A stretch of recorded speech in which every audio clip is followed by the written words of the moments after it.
यशस्वी संयोजक श्याम बिहारी जी,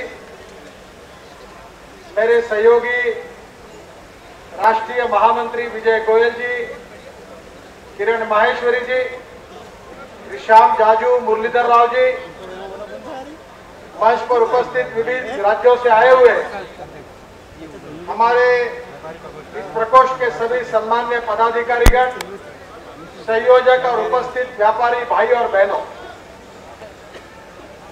बहुत उचित समय पर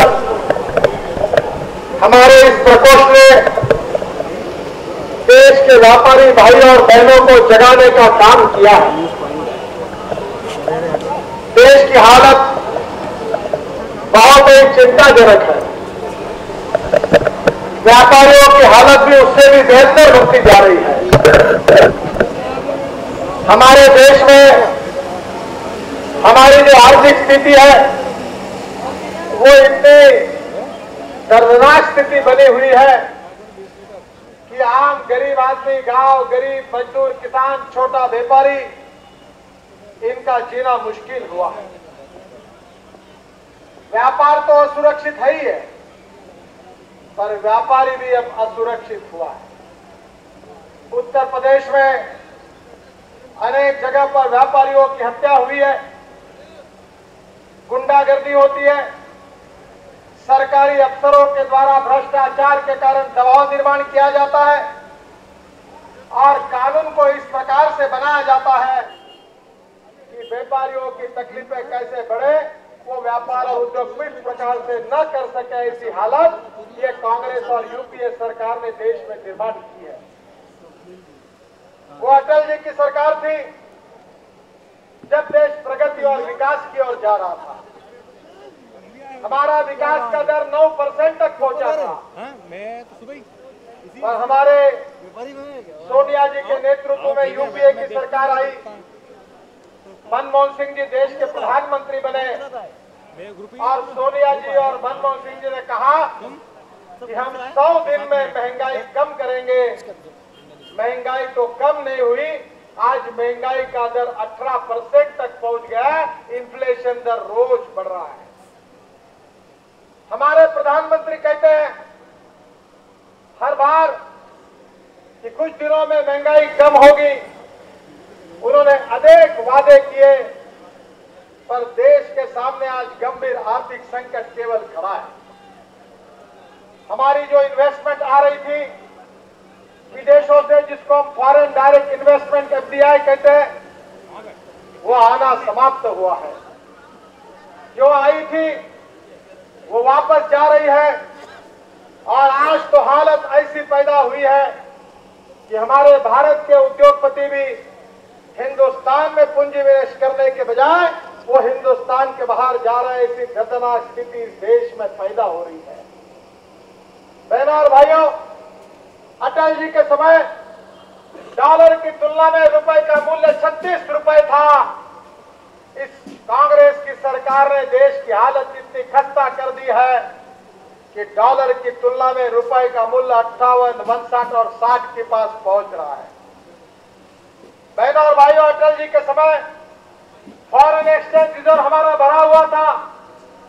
आज तो मनमोहन सिंह जी के सरकार ने देश का दिवाला पीट दिया है। ऐसी आर्थिक हालत पैदा कर दी है। देश में गरीब गरीब होते जा रहा है। ये सरकार कहती है कि शहरों में जिस व्यक्ति की आमदनी 31 रुपए है, 31 रुपए से ज्यादा है, वो व्यक्ति धनवान है और गांव में जिस व्यक्ति की आमदनी 27 रुपए प्रतिदिन से ज्यादा है, वो आदमी धनवान है। मैं सोनिया जी और मनमोहन सिंह जी से पूछना चाहता हूं कि 28 रुपए प्रतिदिन गांव में और 32 रुपए प्रतिदिन शहर में धनवान करके कैसे जीवन जी सकते हैं, इसका मार्गदर्शन आप ही देश की जनता को करें। पूरी बेईमानी, विश्वासघात, देश का सत्यानाश, ये जो स्थिति पैदा हुई है, इसके लिए क्या कारण है? मैं भी अर्थशास्त्र का विद्यार्थी हूं। देश की आज की स्थिति जो पैदा हुई है, इसका सबसे बड़ा अगर प्रमुख कारण अगर कोई है, वो कारण यह है कि wrong economic policy, bad and corrupt governance, visionless leadership and not taking decisions, ये देश की बड़ी सबसे शर्मनाक स्थिति बनने के 4 प्रमुख कारण हैं। ये कारण किसने पैदा किया? देश में भ्रष्टाचार किसने किया?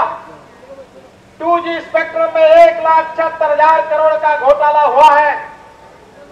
यह आरोप भारतीय जनता पार्टी ने नहीं लगाया।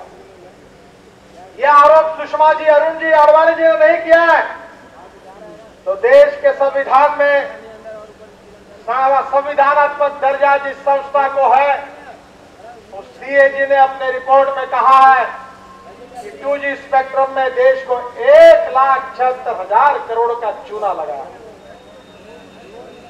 कॉमनवेल्थ गेम हुए, कांग्रेसियों ने 76,000 करोड़ का चूना लगाया।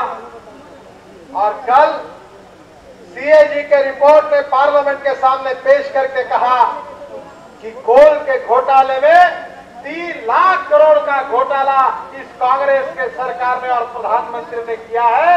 ये बात CAG ने अपने रिपोर्ट में की। मैं कभी कभी सोचता हूं कि कोयला जमीन के अंदर होता है, उसमें भी भ्रष्टाचार। स्पेक्ट्रम 2G स्पेक्ट्रम हवा में होता है, उसमें भी भ्रष्टाचार। अगर कांग्रेस वालों ने कल गोबर का व्यवहार किया तो उसको भी खाकर उसमें भी भ्रष्टाचार करेंगे।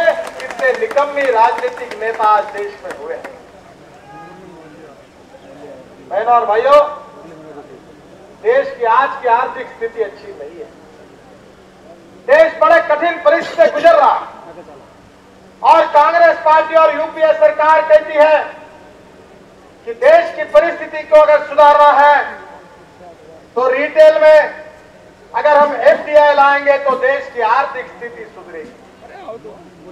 मैं कांग्रेस पार्टी और UPA सरकार को पूछना चाहता हूं कि ये छोटे छोटे दुकानदार हैं, जो गरीब लोग हैं, जो काम कर रहे हैं, जिनको रोजी रोटी मिली है, क्या उनके रोजगार को, उनके पेट पर ये UPA और कांग्रेस सरकार लात मारना चाहती है? उनको भूखे कंगाल बनाना चाहती है और इसलिए कह रहे कि देश में अगर विकास करना है तो रिटेल में, छोटे व्यापार में FDI लाने के सिवाय कोई पर्याय नहीं। ऐसी बात ये कांग्रेस पार्टी बार बार कर रही है। पर मैं आपको विश्वास देना चाहता हूं कि संसद में और संसद के बाहर भारतीय जनता पार्टी छोटे व्यापारियों के पीछे पूरी ताकत के साथ खड़े रहेंगे और UPA सरकार को छोटे व्यापार में, रिटेल में हम FDI लाने नहीं देंगे। उसके लिए हम संघर्ष करेंगे। ये वचन मैं आप सबको देना चाहता हूं। बहनों और भाइयों, ये खाद्य सुरक्षा एवं मानक अधिनियम 2006, ये इनका लक्ष्मी दर्शन का नया कार्यक्रम है। अधिकारियों को लाइसेंस राज लाकर छोटे छोटे व्यापारियों को अंदर डालना, जेल में डालना, धमकियां देना, उनसे पैसे वसूल करना, उनको जेल में डालने की बात करना, व्यापारियों को राष्ट्र विरोधी मानकर उनके साथ अन्याय और अत्याचार करना, इसके लिए इस सरकार ने खाद्य सुरक्षा एवं मानक अधिनियम 2006 को लाने की कोशिश की है।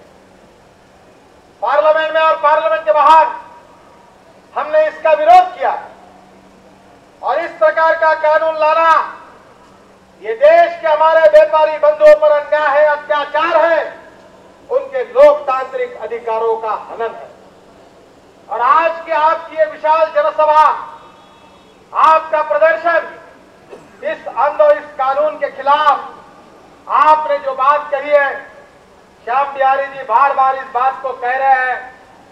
वो हमारे नेता संसद में सुषमा जी, अरुण जी, आडवाणी जी, डॉक्टर जोशी जी, राजनाथ सिंह जी, सबके पास जाकर उन्हें अपनी बात को प्रभावी रूप से रखा है। मैं आपको विश्वास देना चाहता हूं कि हिंदुस्तान के संसद के दोनों सभागृहों में किसी भी हालत में आम छोटे व्यापारियों पर अन्याय करने वाला खाद्य सुरक्षा एवं मानक अधिनियम 2000 से हम आने नहीं देंगे, इसका पूरी ताकत के साथ विरोध करेंगे, ये मैं आपको बताना चाहता हूं।